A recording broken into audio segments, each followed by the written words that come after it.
Neat. Okay. Sorry about that, everybody. I'm back. Yeah, I was having some Windows sound issues. Everybody's favorite sound issues. But we're here. And let's get ourselves a bag going. I saw we had Tony and King Yeti hanging out with us. So let's get a bag going in their honor. Sorry about those technical difficulties.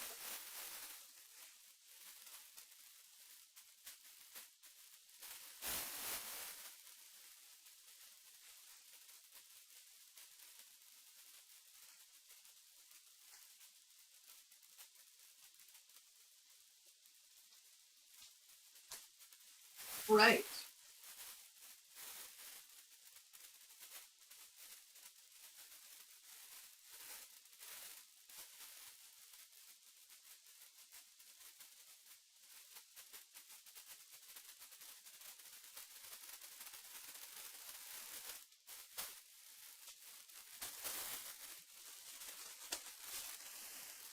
Hey, 412, Green King, welcome. Thanks for hanging out with us. Good to see you. Not sure if we've had you before or if maybe you're the another moniker for King Yeti. But either way, thanks for hanging out with us. This is going to be for Tony and King Yeti, and we'll say 412, Green King as well. Hope everyone had a great weekend. You know I did. Looking a little sunburned. Spent a lot of time outside this weekend.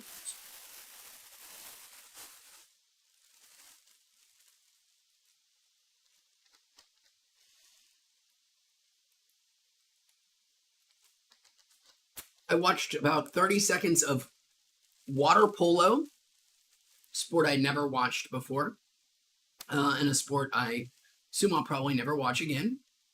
There was some of it just happened to go on right down the street from me. So there was a lot of people out swimming in little tiny man erected pools in the ocean, trying to knock balls into a net. It was mildly interesting. It was my first time I think I've ever seen either version of polo, water or terrestrial based. Dark Light. Well, thank you so much, Dark Light. That's incredibly kind of you.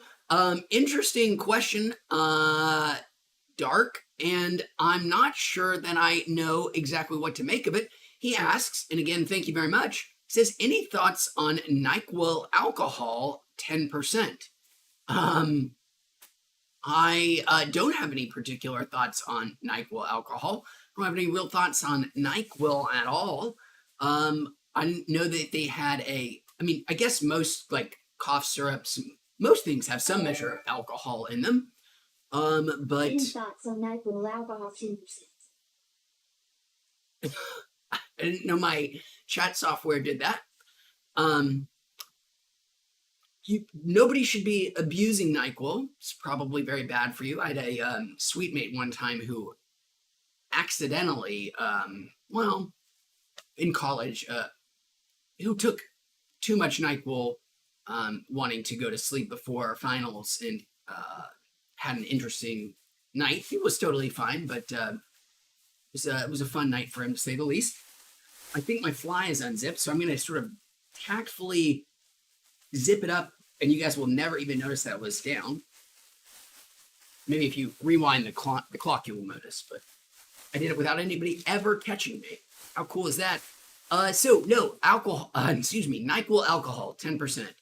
I wish I had more developed thoughts for you, but if it helps you manage, what does NyQuil do? It's for like cold and flu, and it helps you go to sleep. Great, wonderful. I think a lot of people use NyQuil to much success. I can't use any, and this is a pretty recent development in my life, any kind of, cold medicine or pain medication or even Benadryl, anything that has, what is the actual active ingredient, the molecule that makes you sleepy in those things, and all of the medicines that are marked as PMs, things that make you sleepy, whatever that molecule is. It's also found in Benadryl. not coming out to the my head at the moment. It does not make me sleepy. It gives me restless legs. Like if I take anything with PM, any of that kind of stuff, I get the old Jimmy legs, and I can't sleep. So I don't use NyQuil alcohol 10%. Otherwise, I'd get the Jimmy legs, and the opposite of the intended effect would be true. Oversharing. 412 Green King says, "Yo, you doing any cart or pod reviews in the future?" And no, first time here, but been subbed for about a year and a half. Cheers. Well, 412 Green King, I've got great news for you. We've been back for a little bit now with all kinds of reviews of carts and pods and all of those various things. You can check them out. We just did one right before this stream here. We reviewed the cart from Casual Cannabis, a $21 cart that I had pretty good things to say about. But we've been reviewing a bunch, and we'll have quite a few more over the next month or so. And I hope you check them out, and appreciate you being a year and a half long subscriber. Dark Light says he's got the blunts ready. Well, awesome, Dark Light. Thank you so much. And I hope, again, I gave you some kind of answer about your question about NyQuil alcohol 10%.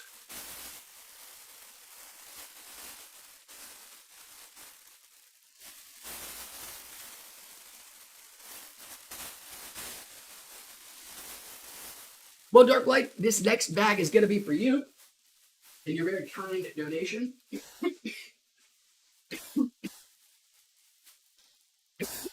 Excuse me.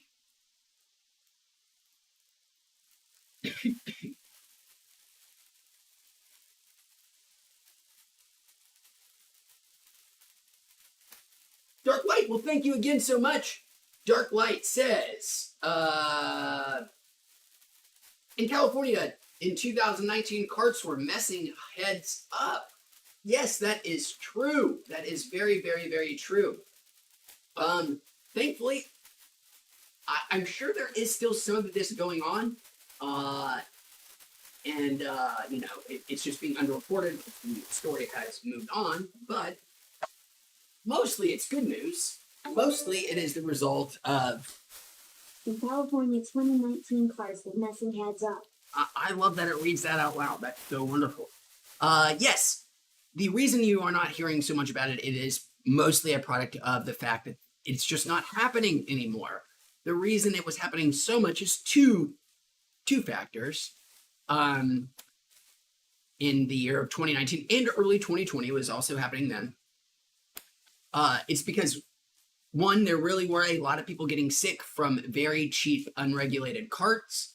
And those people got scared that people were dying, and they didn't want to go to prison. So they stopped making these carts with these, they're, I think, a medley of things that was causing popcorn lung.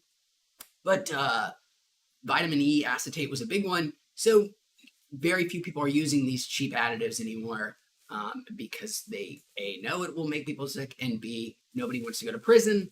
And the other large reason you don't hear about it anymore is because the media has moved on.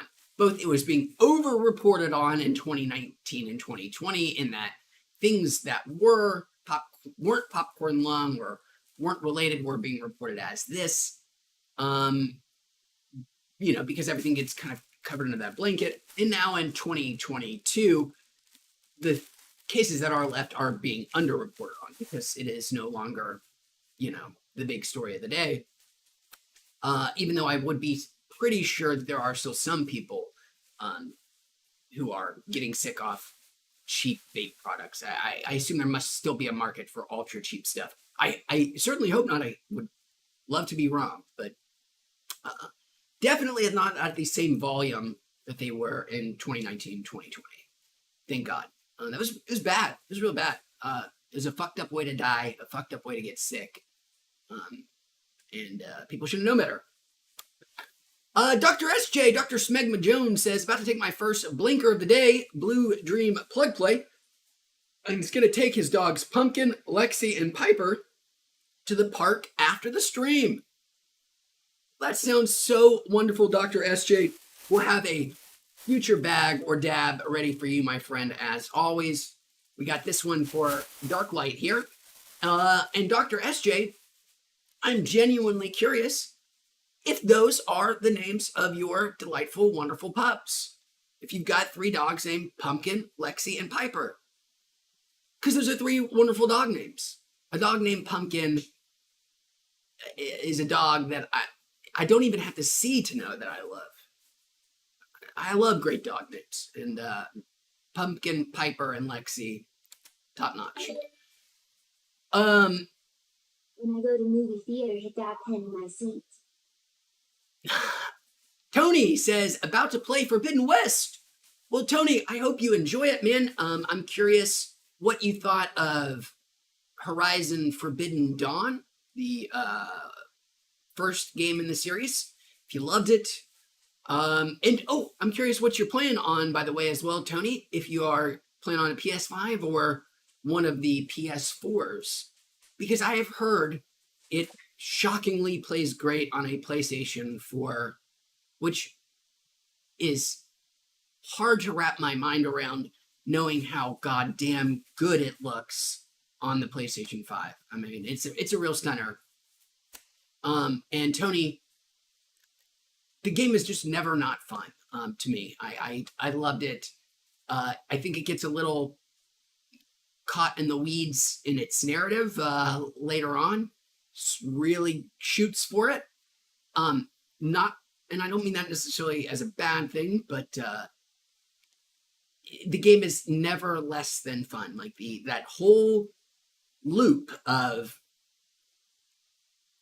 hunting, trapping, killing a dinosaur. It's great.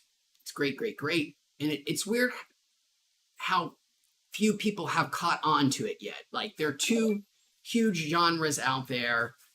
Oh my God. Thank you so much, everybody. Thank you. For your incredible donations and comments. Get to them. That's so very generous, everyone. Really appreciate it. But yes, Forbidden West. Wonderful, incredible loop. Monster Hunter and Horizon, and more people, just more surprised more developers have not cottoned on to that idea of a person hunting something much bigger than them and using various, not just first-person shooter mechanics where you're just putting a lot of bullets into a big spongy enemy over and over again, but having to really think and elaborate based on the type of monster it is, using traps and planning and cunning. All that stuff is just, man, it's just so addictive. And it's arguably better in some ways, even in Horizon than it is in Monster Hunter, because it's quicker, it's easier to get in and out of. I love it all. Love it. But I'm really curious your thoughts on the first one. 412, Green King says, love the honest reviews. Well, thanks, man. I hope you do check them out. I appreciate that. Dark Light also says, when he goes to the movie theater, he hits the dab pen in his seat. A controversial opinion, I'm sure. My dog has ripped the Chewy out of her chew toy and is chewing just on that. Might have to seal it back. Good luck to you, Dark Light. I certainly have been around many people who have done it. I've not gone that route myself. Usually just had the big edible before. But I can tell you with certainty, I've been in many movies where people make that choice. Usually makes the movies better too. But again, I'm sure controversial. Dr. SG says they are a mini poodle, an Aussie mix, and a Chihuahua pug mix. His poodle prefers indica, while the other 2 only like sativa. Now, see, that surprises me, Dr. SJ. I would have thought the poodle would have been into the sativa. You know, they're high energy, they're outgoing, they're very,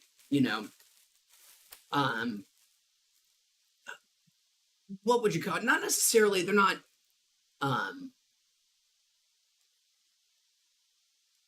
extroverted so much as they are just bounding of energy and enthusiasm. So I would have thought your poodle would have been a sativa guy.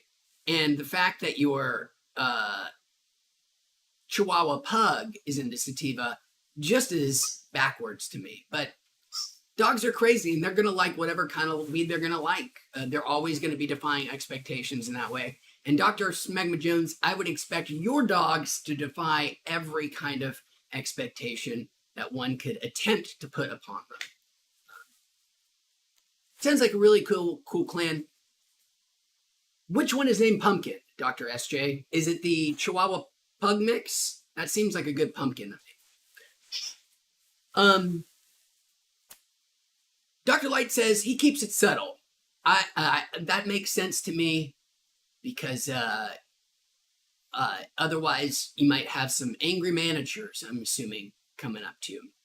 Now, controversial, I'm sure, and I understand why people would hate it, but should be largely harmless in terms of health consequences to anybody else in the room, even if they may find it bad in other ways. It's certainly not like smoking in the room with somebody. Okay. Ebonork.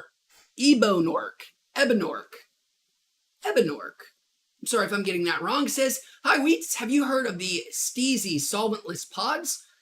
I think you making a review about them would be a gas. Well, man, I love that expression. Calling things a gas. I wish we still called things. Well, wouldn't that be a gas as a synonym for being delightful or fun? I have not done the Stevie Z solventless pods. I haven't seen them, I don't think, either. I've definitely done their live resin, but not their solventless. Well, I mean, live resin is, I guess it depends what they mean by solventless. Rosin is usually the most solventless. But if I see them, I would love to give them a try. And thank you for the comment. Thank you, Stillboach Stephanie. Really appreciate your very kind donation. Hiya, back to you. We'll make sure that next dab goes out to you first and foremost. Tony says, Zero Dawn was awesome and he played almost all of it on a PS5. Well, I'm glad you enjoyed it. I think you are certainly going to like Zero Dawn more, or just as much. It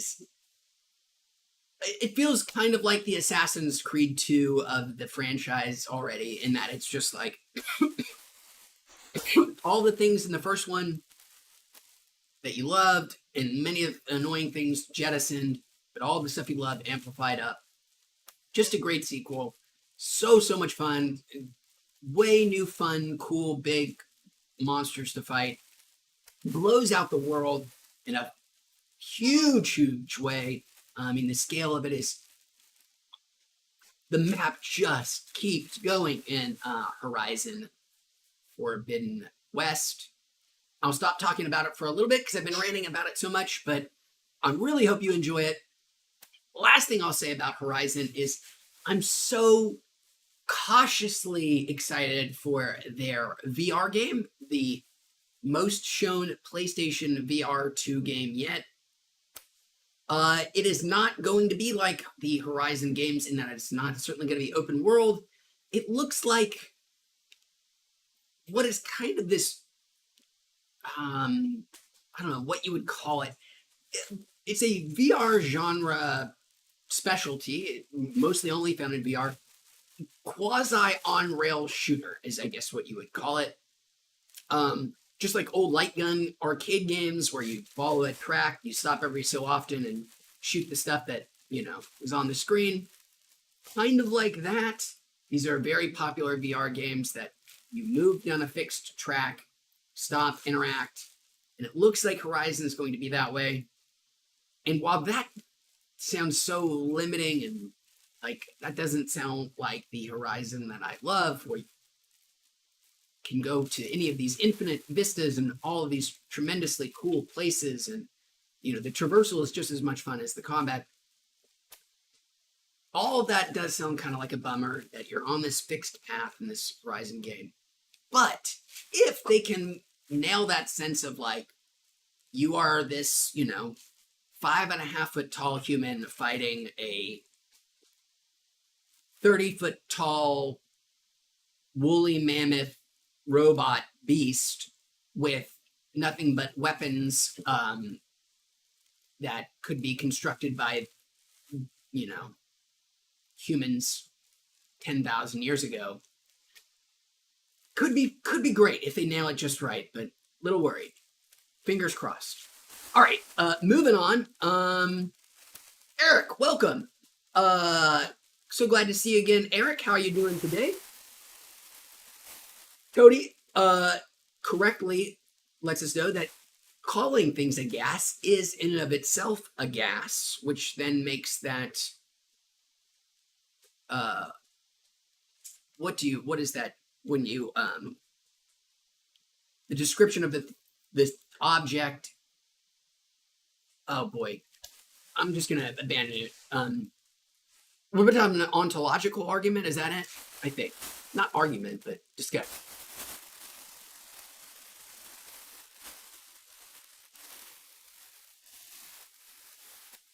Dark Knight or Dark Light, good strategy. Good strategy. If you're gonna be vaping in the theater, go at night when the kids are at bed. The screen's turned down. Nobody gonna notice. I'm gonna go grab. I forgot to take it out. I'm gonna go ahead and grab my dab materials, my concentrate, and then when I get back, it's been such a lively, wonderful, great chat. I'll tell a story I've been promising to tell for a couple of streams now. I did mushrooms pretty recently over the 4th of July weekend, and I have yet to tell that story. Not that it's a especially exciting mushroom story, but we'll talk mushrooms when I get back. Excuse me.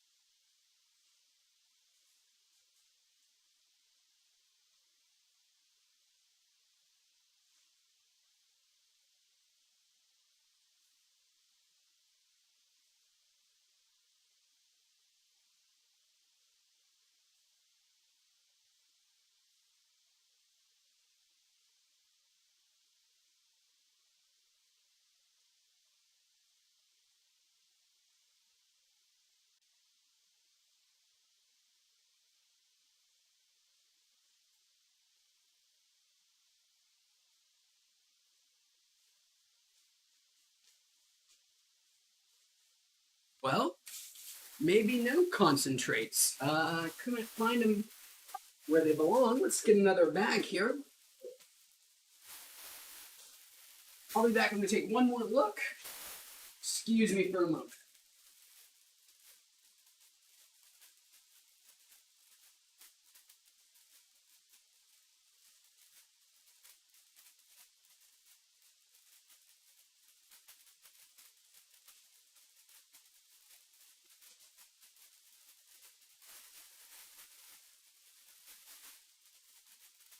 My bad.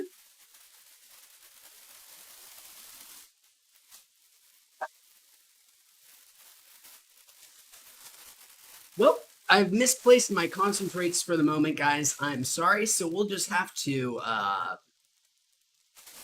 stick with the good old-fashioned weed in the volcano bag. This one here was for Stephanie, I believe. So we'll power through this one. Been way behind. Let's get through it.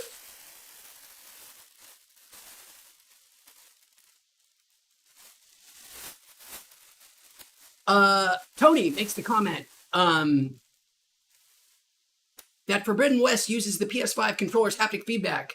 Yes, they do. The PS5 controller's haptic feedback are amazing. I promised I was going to stop talking about Horizon. They're great in it. They're great in everything. I love the haptic feedbacks. I love gimmicks and everything. Sony, keep making your controllers as weird as possible, and put all that wonderful haptic feedback in your PS5 VR PSVR2 controllers. There we go. And it's going to be wonderful. I promised a mushroom story, so let's do that. I did mushrooms for the first time in a very long time. The first time I'd done concentrates since, or not concentrates, hallucinogenics, drugs other than weed since many times, since 2019. And it was great. I had a friend who came in town. He had some mushrooms. He offered them to me. I took them and did them on July 3rd, Saturday, July 3rd, and took what was told to me as a heroic dose. So a lot. Took 100% more than the person who I did it with, my partner. And it was a classic case of we both took the amount we were told to take, and then we went for a walk, and it was about an hour walk, and by the time we were getting back, it was like, oh, still not really experiencing anything. Beautiful, wonderful day. We wanted to go outside, experience it. So I, of course, was like, all right, I'll do some more, and did 50% more than I had already done. And right at this moment, before my partner was about to do some more, she was like, oh, I do now notice it's starting to come on for me, so I'm going to hold off. And then it was a very fun 5 hours that followed. For me, I've talked about this many, many times. Let me do some more of this bag here. And I'm sorry, guys, I will catch up on chat. I'm going to do a big bunch of story here. We'll get caught up. But yes, we've talked about this a couple of times here on stream. And hallucinogenics just don't have much of an effect on me. They do have some.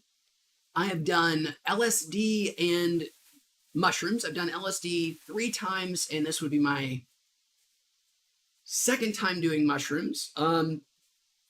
Each time I have done the most of anybody doing them with me, and always been far and away the least affected.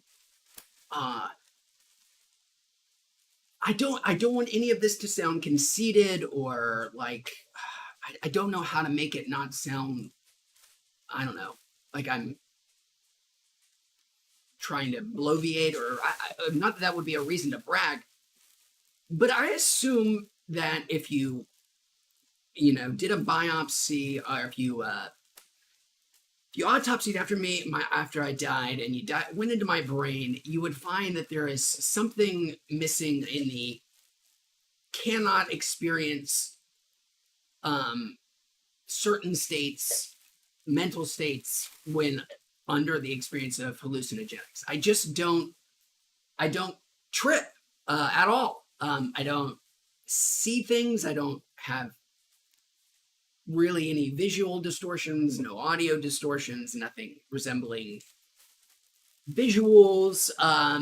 For me, hallucinogenics, and I keep they keep saying hallucinogenics. That's not what I mean. Psychedelics. I am so sorry. I'm high. Psychedelics.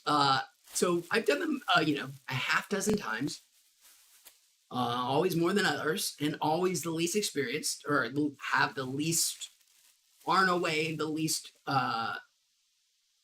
sort of potent trip of anybody with them.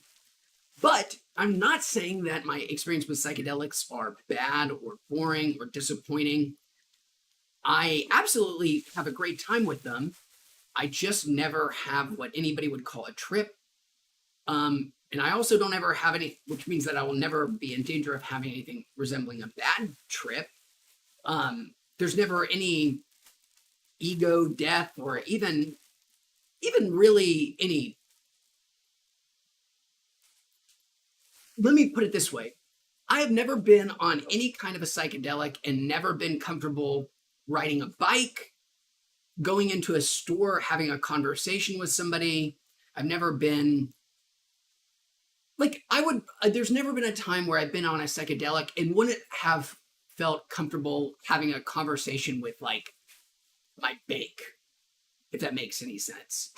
Some of them might be false confidence, I know, but they just don't affect me in that like way where I'm like, oh man. However, they do give me that wonderful mind expansion and that, I guess, yeah, expanded consciousness is the best way to describe it. Ability to make new connections, think about things in different ways, experience, yeah, just new thought patterns, and not in profound or like,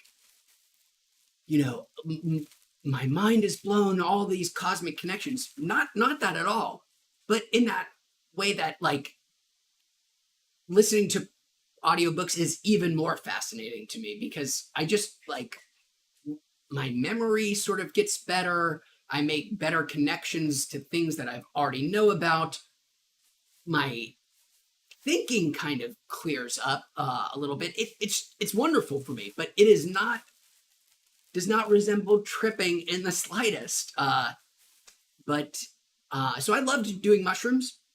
Had a great time doing it. My partner had a much more classical mushroom experience. And to top it all off, again, it was a wonderful experience. It just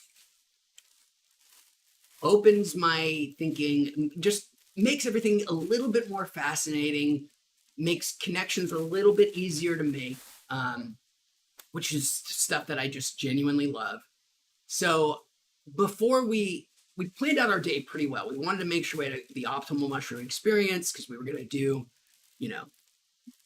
we finally had some. We wanted to make it perfect. So we planned out the day really well. And we were considering like what to do when coming down, like, towards the end of the experience. And my partner had the brilliant idea that we should take a nice walk to our favorite movie theater and go see the movie opening that weekend, which was, and this all brings us back to Dark Light, all the way back to Dark Light, and getting high in theaters in the evening. When the kids had gone home, we went to go see Minions, still on mushrooms at like 10 o'clock at night that weekend, and it was delightful. If you need the perfect way to come down from a mushroom trip, the Minions are the way to do it because you're never quite sure if you're still in it or you're out of it. It's chef's kiss, just a perfect way to end a mushroom trip. So that's my mushroom story. I wish it were bigger and more expansive, but psychedelics don't really have that kind of effect on me. I'm not sure why. If I had to guess, it would have to do something with the fact that I seem wired not to be able to have spiritual experiences. Like there seems to be some part of my brain that says that just like jettisoned the whole concept of,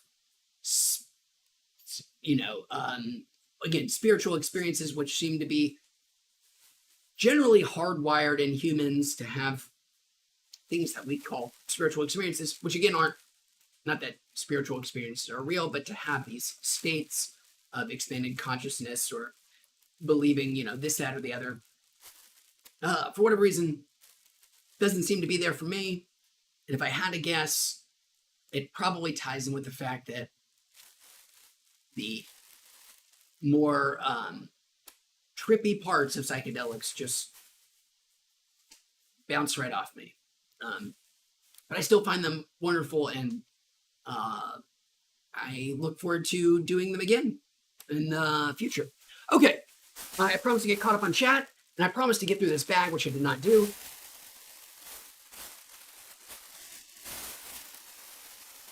There we go, through the bag. Thank you so much. Sorry for the mushroom story, the rambling, long mushroom story.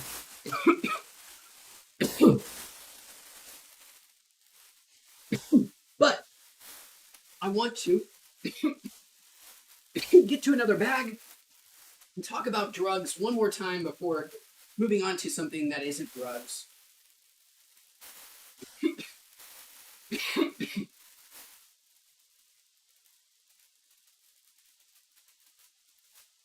And that is, real quick, last thing about drugs and the topic of drugs and the ways they make you feel, what they do to our brains.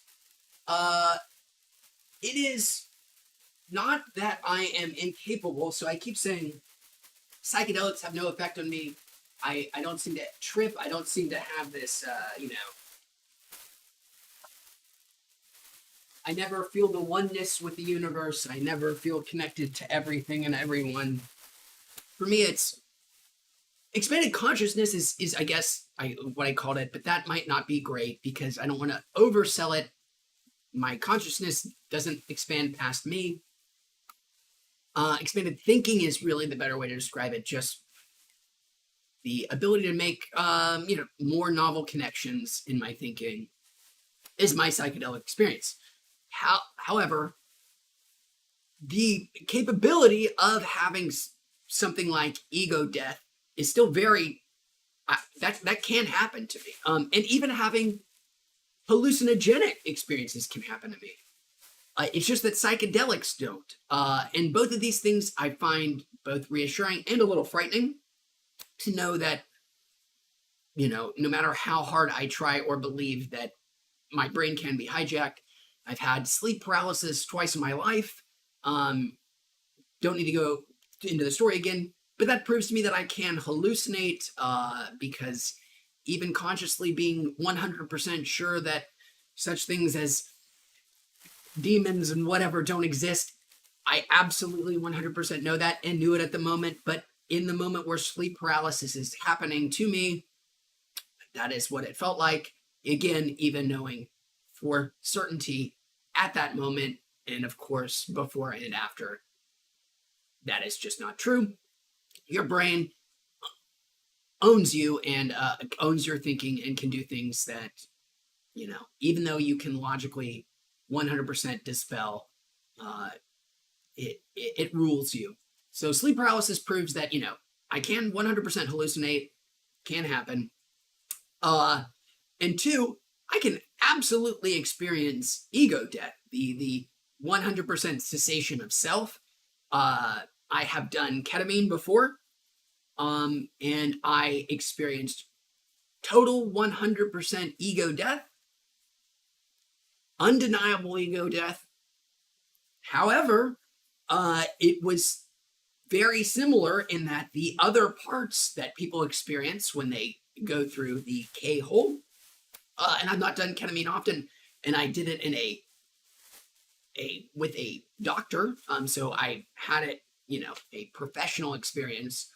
I did not have anything other than ego death, no, again, oneness with the universe. I did love it, the experience of ego death with ketamine. However, it's just, I've never seen it described sort of the way I experienced it. With me, when I did ketamine, it went like this. It was, okay, slowly eroding sense of self. It was like, you are X in this place. And then slowly it was like, okay, you are X and you are in a place, you're not sure where you're at anymore. And then it was like, okay, you're pretty sure that you are this human being, but you're no longer quite sure that's what you are, or that's what I am. And then ultimately by the end, it's like I was 2 or 3 different tracks of thought in my own brain, all going, well, in total 100% pleasure, puzzle solving pleasure mode, like playing a video game or doing an excellent, word puzzle or something. Just like my brain was in that mode that entire time going, all right, what what the hell is going on? Who are you? Where are you? And what are you doing? And let's see if we can figure this out. And my brain was sort of like talking to itself, trying to like piece together what I was, where I was, and what I was doing, like what the point of it all was. And it wasn't ever scary. It wasn't ever intimidating. It wasn't spiritual. There was nothing like, wow, mystical about it. It felt purely like puzzle solving. Like, something has gone wrong here. And it's time to figure out put all these pieces together and see if you can't put yourself back together. And that's kind of what I did. And it was a lot of fun. And unlike anything I've ever done. So I also know that ego death, the total dissolution of the self, is possible. I just don't experience any of that on psychedelics. And none of it has any kind of spiritual dimension. Never has. I doubt ever will. It's all just thinking, like, which to somebody like myself who just likes thinking about things, it's great. There we go. I'm done. Moving on. Anybody, it's time to get caught up in chat. Let's speed read some comments. Here we go. Darklight. This dude in front of me took a big ass vape hit and blew the smoke all out. Oh, we already went over this. Thank you, Dark Light, for your comments and your tips on vaping in the audience. Dr. SJ gives us a dog update. Pumpkin is the mini toy poodle. She's a huge fan of the stream. Excuse me. Lexi and Piper are currently at work right now. Well, I don't want to busy Lexi and Piper. And I'm so glad that Pumpkin, while I was wrong about which one it was, is a huge fan. I'm a huge fan of yours too, Pumpkin. Thanks for watching. Joshua Garcia says, have you tried the new Hush carts? They are $25 at my local dispensary, and I haven't seen you review the new Hush carts. I reviewed them a couple of years back, Hush, and I think I liked them quite a bit, but I don't know if they have a new formula or if they're using a different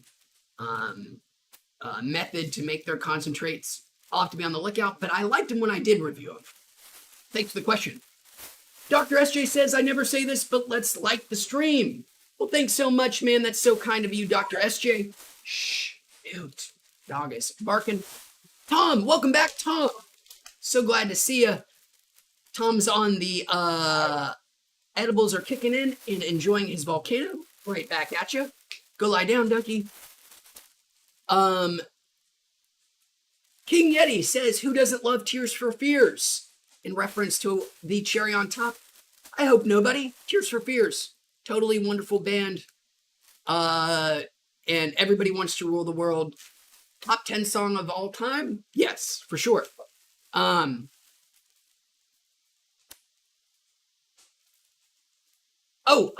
was asking for what the dosage was. How many mushrooms I took. Each capsule I took was a little over 1 gram, and there were 1.25 gram, and I took 6. So, almost 10 grams, something like that. And King Yeti says 5 grams plus is a hero's dose. So, yes, would have been more than 5 for sure. Well, thanks so much, man. And Tom says that mushroom highs are so beautiful. Totally agreed. Had a wonderful time, even without any kind of visuals. Just the new appreciation for things that I already love or will love. I see a lot of recommendations for DMT, which I, of course, would love to try. I have not seen the show Michael Pollan's wonderful book, How to Change Your Mind, which is about psychedelics, features DMT prominently, and he does the straight up toad licking all that fun stuff. And it is certainly something to do on my to-do list. As like you guys are saying, I have heard it is the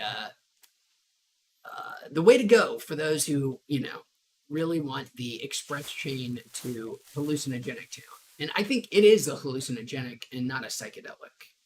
Sometimes I get my categorizations wrong.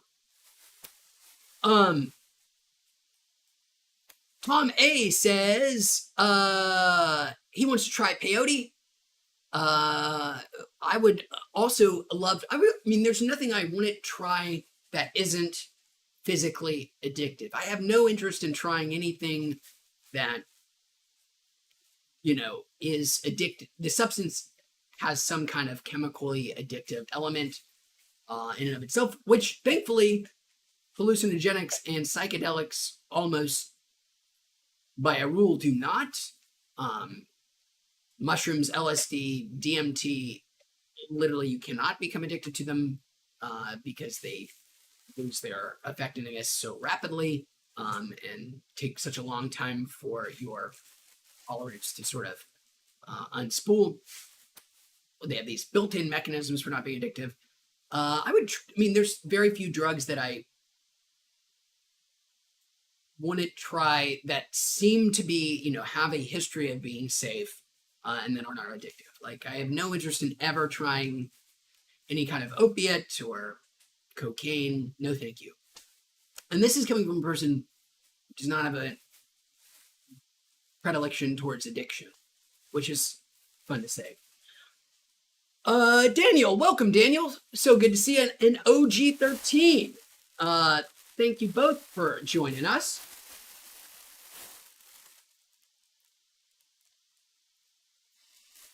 Tony says that the most psychedelic experience he's had was when he first got stoned after an edible, and he's tripped before. And you are not the first person, Tony, that I have seen that have had psychedelic experiences on edibles. Actually, I would say many people who do edibles, many people's first times with edibles come to a psychedelic experience. I wouldn't say the majority, especially those who do more than they intend to. It can lend itself to a psychedelic experience. I have been with people who have had psychedelic experiences while on weed, on edibles, which is a weird experience.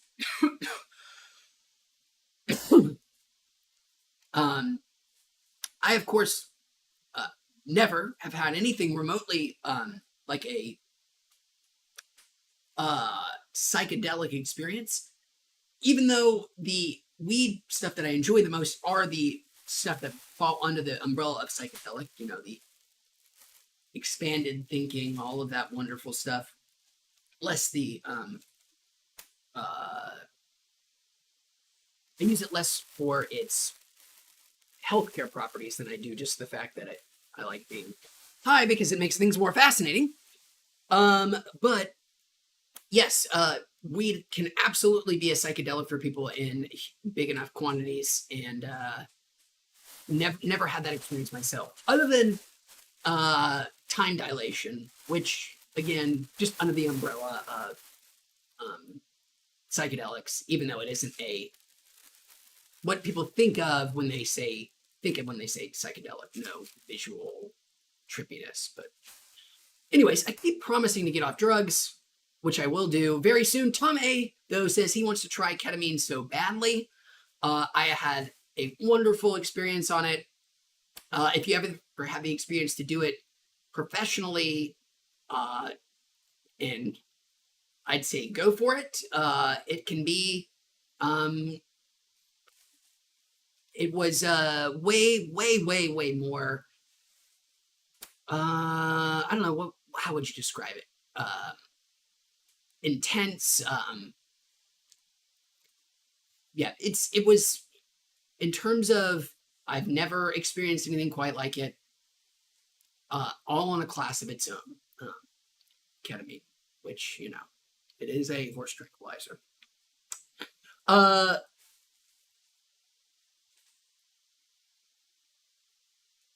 King Yeti says that he has a friend who did DMT and it turned his non-believing atheist Nietzschean friend into a firm believer, which, you know, I must say I doubt it will happen to me, but if it could, boy, would that be a strong sales pitch for that as a substance.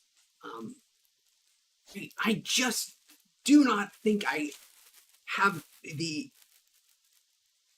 ability inside of my brain for things to be wired for spiritual experiences. I just don't like.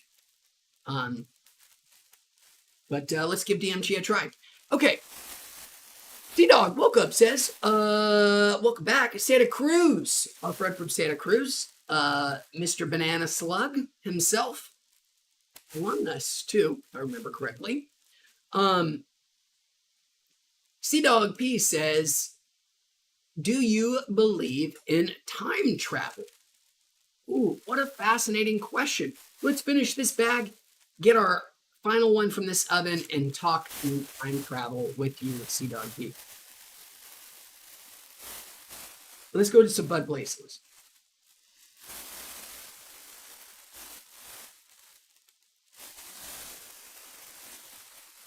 Okay.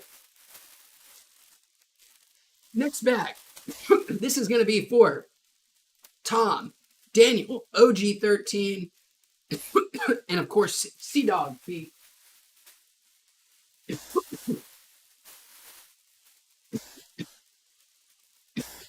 Okay. First question for you, C-Dog P, to clarify, are you asking, do I believe if time travel is possible in the sense that it is, do the laws of physics allow for time travel? Or do that I believe that people ever have or ever will be able to travel through time? Two very different questions that will have two very different answers. I'll just answer both because the first one's really easy. The answer to the first one is absolutely yes. There seems to be absolutely no reason to assume that, as far as I know, time is 100% reversal. There's one of the great mysteries is why we only seem to experience it in this one direction, but there are particles that exist. Well, exist is already a very fuzzy word, that experience time traveling in reverse.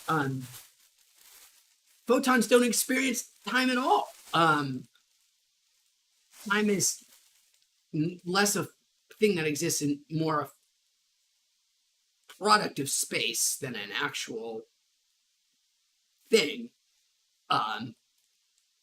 So when you even mention time, what you're really saying is like points in space. And so if is time travel possible? The answer is like, can you go back in space? Kind of. And the answer to that should absolutely be yes. Again, there are even particles that seem to experience time as a backwards flowing thing. There is no reason to assume humans, however, will ever be able to break that experience time travel in the what would we think of it in like the sci-fi sense. Now, people experience time travel all the time in the sense of like space and time is relative. I mean, there are living people alive today who have traveled through time and that they are moved at way more relativistic speeds than us. And by relativistic, I just mean closer to the speed of light. And are like aged younger than us because they have moved faster than us for a long time. So yes, in that sense, but I don't think we will ever travel through time, nor do I even think it would be possible. And ultimately, I think the universe is going to come down to something way weirder that will block us or be a reason that we can't travel through time than the hitting our limits of the laws of physics with materials we can design. Like, I don't know.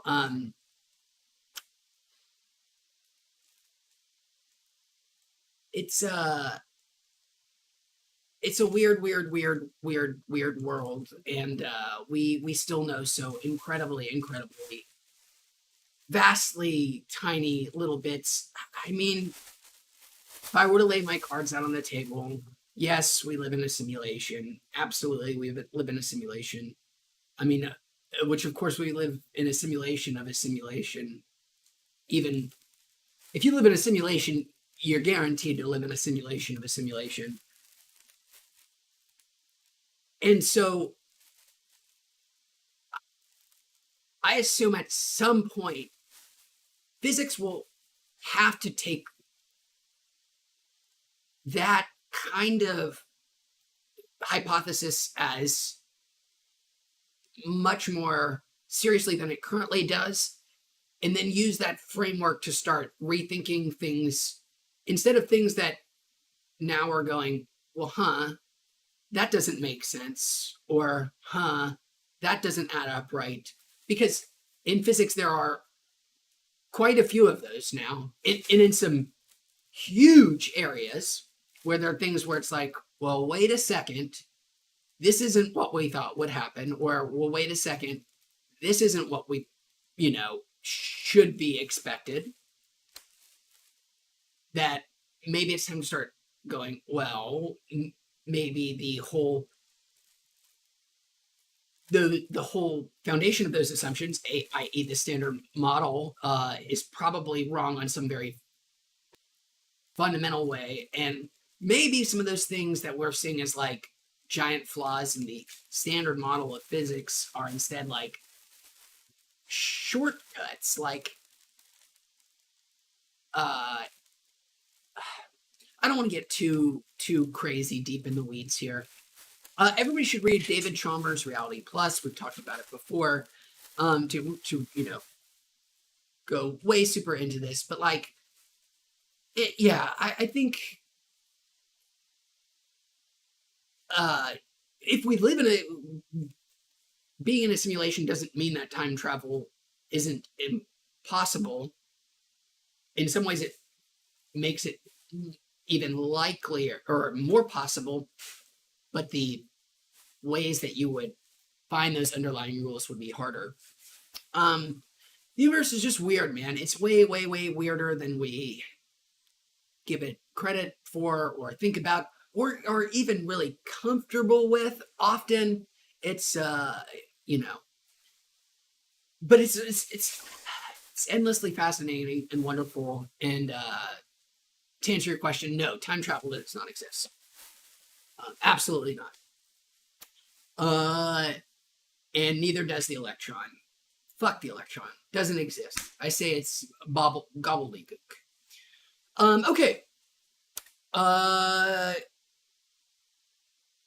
Dead, welcome back, Dead. Dead says, hey, Wheats, me and my uncle. Good to see your uncle still hanging in there. Dead said, tuning in to watch the best weed YouTuber. He's done DMT and seen his uncle in his Spider-Man undies. Well, I hope. Now, Dead, we've had a lot of talk about your uncle in the past, and I'm hoping that seeing him in his Spider-Man underoos was just a DMT hallucination and not an actual sex crime. But just keep an eye on him, Dead. You never ever can be too careful.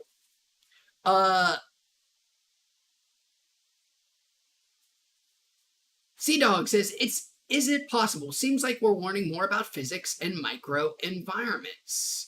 I don't know exactly what part of my rant that was in reference to. But I mean, yes, again, I think time travel is definitely physically possible. I'm sorry, gone way off in the deep end here. If you clarify for me, Sea Dog, I hope to answer your question for you. King Yeti says he used to huff paint and get talk philosophy with his homies. It would eat other trees. The sound of the branches snapping are tattooed into my brain. Wow. That does sound like something that would get tattooed into your brain. The sound of branches, trees eating trees.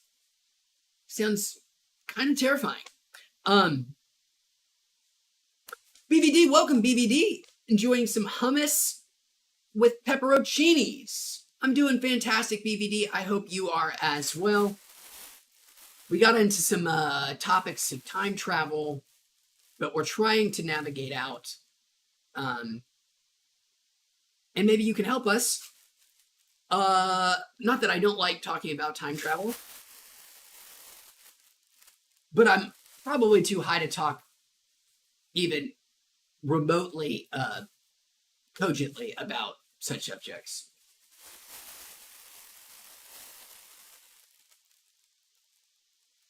I did, speaking of time travel, while we are on it, even though I said let's get off here, after about 6 months of holding off,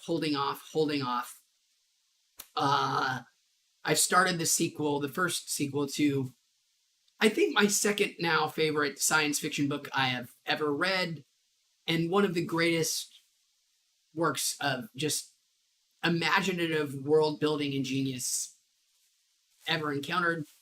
That book, let's talk briefly about it, as it is. We've talked in the past about it, but now seems like a great time. I'm super high. We're talking about time travel. We're really out there on some far out topics. The book is called The Children of Time. Children of Time, a science fiction book that asks the question, what if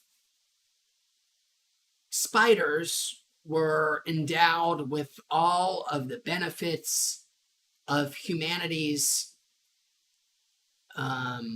cognitive powers and social cooperation? Not only does it ask that question, so Children of Time takes that question. I'm sorry if you've heard this before on this stream, but it is one of my second favorite science fiction book ever written. So we got to take some time, and it is just unbelievably genius, just genius. So it takes that question. What if you took spiders, the world's most despised organism, we'll say the world's most despised invertebrate, and made them incredibly intelligent and hypersocial? So you take that, which, fun question, seems like that would be a fun thing to write about. And then you really, really, really think about it. I mean, you fucking think the shit out of that question. You don't just treat it casually. You go over every sort of aspect about what makes humans humans, and then you reassess it with spiders, and how would spiders, using 8 legs and the ability to produce silk, and no tongues, and no thumbs, how would they make a world? And you really think about it. So you take that, and then you say, okay, that sounds like a great idea for a book. That sounds amazing. All right, but let's add something else to it. Let's just say, well, we've got spiders. We've got the idea that spiders are human-like, but let's really amp it up a notch. The author says, I'm going for it. And let's not just evaluate society with spiders, but let's also reevaluate computer science and what it means to be a binary system. And let's think about it instead of a computational device, a mechanical computational device. Well, I guess computers are not mechanical anymore. That's kind of the point. What would a biological computer look like? What would a computer comprise not of transistors, but instead organisms? What would that be like? So I'm going to come up with this whole idea of, and add this into this book, of re-engineering computer science using fucking ants. Instead of transistors, I'm going to make computers out of ants. And that's going to be a huge component of this book. And I'm going to think very carefully and very thoughtfully about what it would mean to make a biological computer using ants instead of transistors. And then you'd be like, well, that's enough for one book. Boy, this is going to be a book that's going to blow people's socks off. Everybody's going to love this. This is going to be the greatest fucking book on the history of the planet. Spider people, ant computers. God damn, I'm a genius. I love it. But then he's like, nah, fuck it. I'm going for it. I'm just gonna make this the greatest, second greatest sci-fi novel ever written, and I just don't give a shit. I'm gonna take all of that, and that's gonna be the big meat of the sandwich. But it's just gonna be the meat, and there's still gonna be a tasty ass fucking bun on this thing. And that tasty ass bun is the most. If the spider and ant stuff wasn't in there, this would be an incredible science fiction story on its own. It would be in between this, so sandwiched in there is the story of how these spiders became intelligent. Is humans done gone and fucked themselves. Humans destroyed Earth, and instead of making monkeys intelligent on a planet that they wanted to do, so that these monkeys would treat them like gods later, they accidentally fucked up and made some spiders intelligent. But in the process, as the spiders are evolving over thousands of years and becoming intelligent spiders, humans have wiped themselves out on Earth, and in that time, a whole civilization has died. All of their interstellar stuff is gone to rot.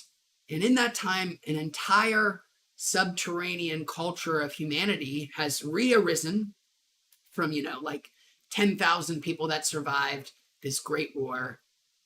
And these 10,000 people survive and rebuild on this dead and decaying Earth using the scraps of this great civilization that came before them, trying to piece things together, learn what happened, all while realizing that the Earth that they are on is just a decaying wasteland that will be devoid of any livable surface within a couple of generations, and they have no choice but to flee this Earth that they had no choice being brought up in, that they don't know about the remnants of the people who lived there before.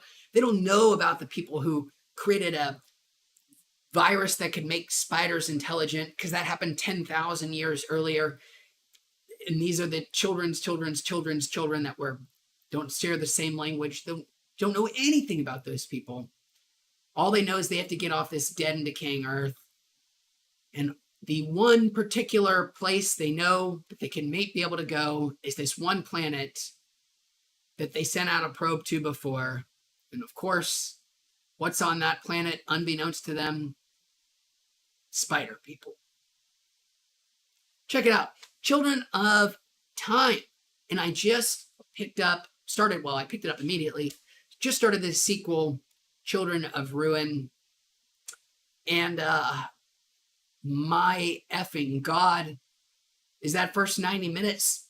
It just was like have you ever had the experience where you're watching something or you've enjoyed something and you're like, shit, I just know it's never going to get better than this. Like, I've seen the best that this thing is ever going to be able to offer, and it's just downhill from here.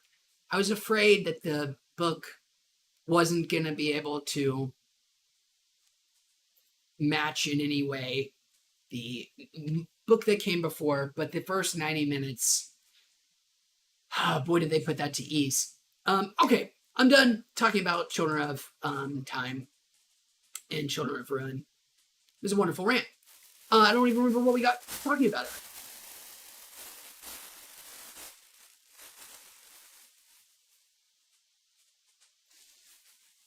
BVD says, by Adrian Tchaikovsky. Yes, that's the book. That's a great book. Oh, BVD, have you read it? I'm so sorry if you have. I totally wasn't paying attention to chat. That is the book I'm referring to, the author. And I love it. Soothsayer420 says, I'm so high I farted and swear his cat liked it. Neat. Well, that's kind of nice that you can give that benefit for your cat. Generally, people don't like it when it happens, but your cat seems like a cool kind of guy, enjoying those farts. All right.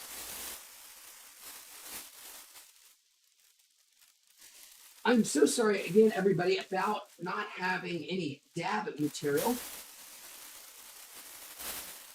I've got one more bag to do. I think from this oven should still be good. Let's get it out there.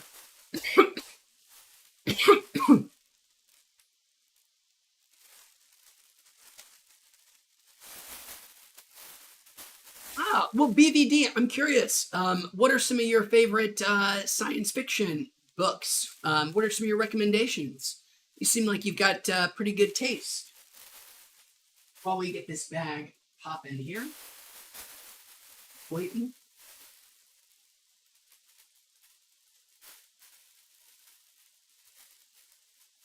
King Yeti, I missed your comments about the tree, and that does seem like a pretty damn cool tree.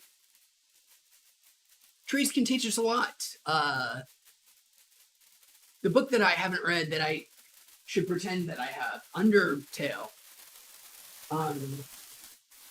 talks about how trees are the sort of data repositories of the forest. How communicative they are with their mushroom networks going branch to branch. All right. We got our last bag here. We're gonna throw it out to chat for a fun last topic to rant about. Dealer's choice. Happy to go off on whatever. Let me know. BVD says some of their favorites: 20,000 Leagues Under the Sea and Harry Potter. Some good ones there. Mr. Verne, right?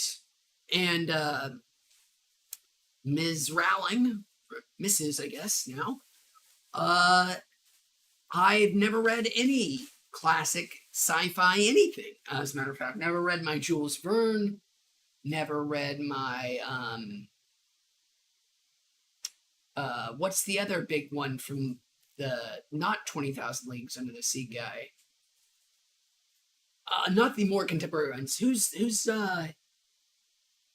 Jules Verne and the other major sci-fi writer of the early 20th, late 19th century, can't remember. But I also haven't read any of my mid-century sci-fi guys.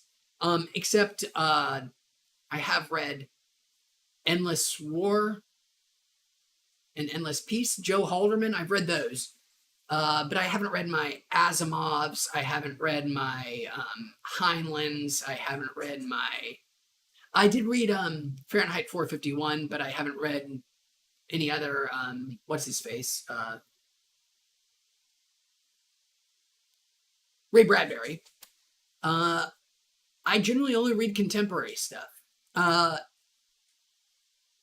Again, few caveats. I've read The Final Question from Asimov, but mostly stick to contemporary.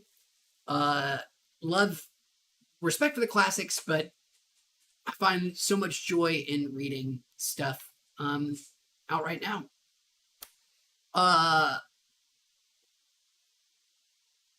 Darklight says, if someone popped my balloon, I'm fixing to be heated. Not sure what that means, but I hope nobody pops it. Welcome back, Live. Live says, just dropping in to say hi. He bought some live resin sugar from the dispensary. It was in a glass jar. He screwed it off, and it turns out it just pops off, and it went everywhere. Total bummer loss. I'm so sorry about that, man. Hopefully you don't have carpet, because that would be way worse. But that sucks. And generally, I find packaging and instructions on packaging on weed to be quite poor. I had this dispensary, or this, I've had concentrates recently that have square lids that twist off. Also incredibly frustrating and stupid and waste of time. Not as bad as your example, but just make it easy. Doesn't have to look cool. Just make it easy, company. And if you're going to make it fancy, make it clear what you're supposed to do with it. So good people like Lost don't spill their probably pretty expensive live resin sugar everywhere. Dumb. And not on him. Vonnegut is who Sea Dog P is referring to as Slaughterhouse 5. Also have read Zero Vonnegut. That is the one that I would like to change. If there is any classic sci-fi or mid-century sci-fi author I would like to read, it's Vonnegut. I find most of them too conservative. Like, I find Heinlein, all that stuff, it's like so fascist and like incredibly fascist. Weirdly so. But it does seem good old Vonnegut had his tongue firmly in cheek and his targets correctly positioned. And while I've never read anything of his, it is actually on the agenda to read Slaughterhouse 5, Cat's Cradle, all of the big Vonnegut classics at some point. I have also read Catch-22. Apropos of nothing. Okay. BBD, also a big fan of horror. H.G. Wells, King Yeti, you got it. Yes, H.G. Wells. Thank you, thank you, thank you. War of the Worlds. That's exactly who I was looking for. Also not read War of the Worlds.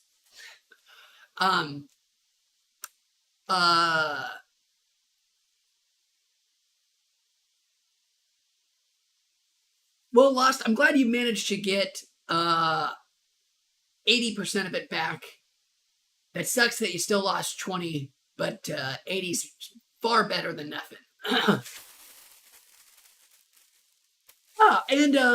Oh shit, you guys keep bringing ones up that I making exemptions for, and that's H.P. Lovecraft. Yes, I have read H.P. Lovecraft, and I also love horror. I love horror a hell of a lot more than I normally let on. I love horror movies, especially books. I've always loved horror literature. I truly love it. Loved since a very small kid. I read my first Stephen King book in 3rd grade, and love horror lit. Next stream we'll just talk about great contemporary horror books that aren't from Stephen King. Not that Stephen King isn't great. I still love him, but I feel like a lot of them begin and end with that. There's so much great horror stuff out there. But I have read my H.P. Lovecraft, or 2 of his stories. Mountains of Madness at the one where they go to the mountains in Antarctica and go crazy, and what's the other one? What was the other one I read? One in New England. one where Arkham is mentioned. I can't remember. It's been a long time. They were fun. They're so racist. They're so insanely racist. I also find that uh, there's while he created cosmic horror and many of the tropes, I find I get more enjoyment out of contemporary cosmic horror. Uh, but I do still get the appeal of H.P. Lovecraft. Back in my board gaming days, I used to play a lot of Arkham. What was the game? Arkham Knight, Arkham Horror, I guess. There were a lot of H.P. Lovecraft board games, and I enjoyed it immensely. And if you've not seen the Nicolas Cage Color Out of Space movie, you should do yourself a favor, provided you have a strong stomach. Boy, does it go for it. It is it is the Thing levels of graphic at points. Ooh, Nicolas Cage, The Color Out of Space, 2020. Check it out.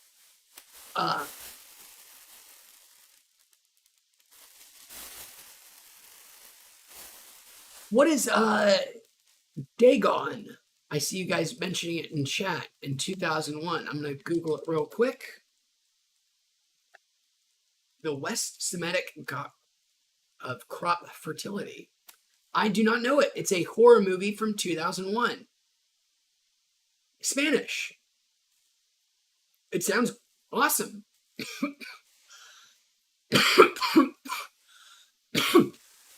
That's a pretty terrifying looking cover. I will add it to the list of things to watch. Yes, it was BBD. That movie is incredibly sad and trippy to say the least. Colors Out of Space. If you happen to see colors coming from space, look away. Bad things will follow.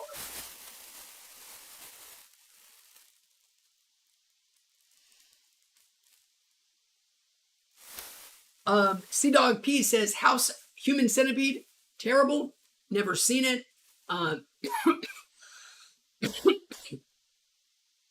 There are limits to I don't necessarily mind quote unquote torture porn.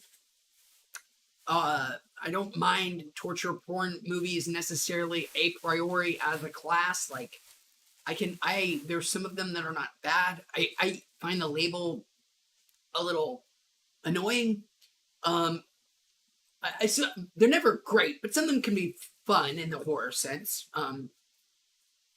But I hate nihilism, especially nihilism about like there's this particular kind of like it's worse than nihilism. It's like almost like a hatred for people or for like I don't know, they're in Human Centipede. I know it might not have it, but it just has that feeling of like this isn't meant to even be enjoyed on the level like a Saw movie is. I'm not saying Saws are good or there's anything, artistically credible about fucking Saw, but like I don't know, Human Centipede just seems designed to be like not even miserable to like make a point, but just like this is sick and depraved and fucking disgusting, and isn't it awesome that I made this? And like that's I guess where my limit is.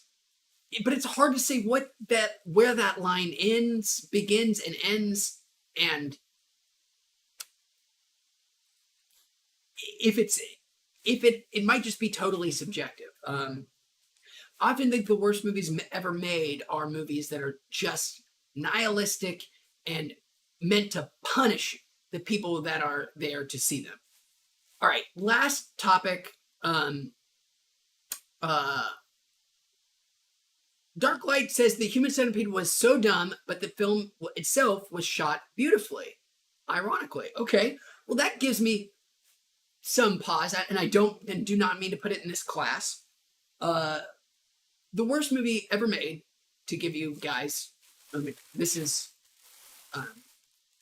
true. I mean, it just is the worst movie ever put to celluloid. There will never be anything worse. I wish this was opinion, but it's just fact. Is Michael Haneke's Funny People, a movie so wretched and so terrible and so truly god awful. He made it twice himself. He made it once in his native German, and then made a shot-for-shot remake in America, where it is done with American actors in English. And Funny Games is the worst fucking movie ever made in the history of movies. Michael Haneke should be ashamed of himself. Anybody who ever saw the movie should be given a refund and an apology. It's a movie. I hate things that moralize.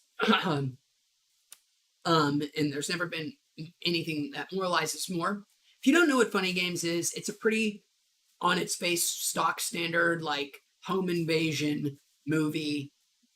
Family, beautiful white family in a beautiful New England neighborhood, a beautiful lakefront house, gets invaded by some psychopathic rich people who come to their house and just, kill them. But the movie has some nasty tricks up its sleeve that are including fourth wall breaking. And the movie is just Michael Haneke, the director, writer, coming out and saying, look at you assholes. Look at you assholes who spent your money on this, you sons of bitches. You violent, bloodthirsty, hungry for you'll gulp down whatever sick imagery I put in your face, and you're gonna fucking love it. And you know what? I'm gonna bend the rules. I'm gonna make it as nasty as I can. I'm gonna give you the relief that you pretend that you're searching for in these movies. I'm gonna take that relief of like, oh, okay, we made it through, and I'm going to rip it away from you in the most ham-fisted way fucking possible. And then I'm gonna sit there and tell you, no, this is actually what you wanted, you dumb audiences. You paid money to watch these good people suffer. Shame on you guys. Of course, Michael Haneke never mentions the fact that he made it. He made it for money. He made money off of it. He made it twice. He loved doing it so much he made the fucking thing twice. He just made a movie to tell people how bad they are for liking horror movies and how superior he is for recognizing what joy people get out of horror movies. And he is going to take your $15 and he's going to deliver you a goddamn didactic lesson about what a son of a bitch you are. Funny People, shit movie. Michael Haneke, shit director. I don't give a shit about anything else you've ever made. Fuck you, terrible movie. Don't ever charge people $12 to tell them they're a piece of shit when you're the one who made it. It's been wonderful hanging out with everybody. Sorry for the Funny Games rant. Terrible movie, though. Don't watch it.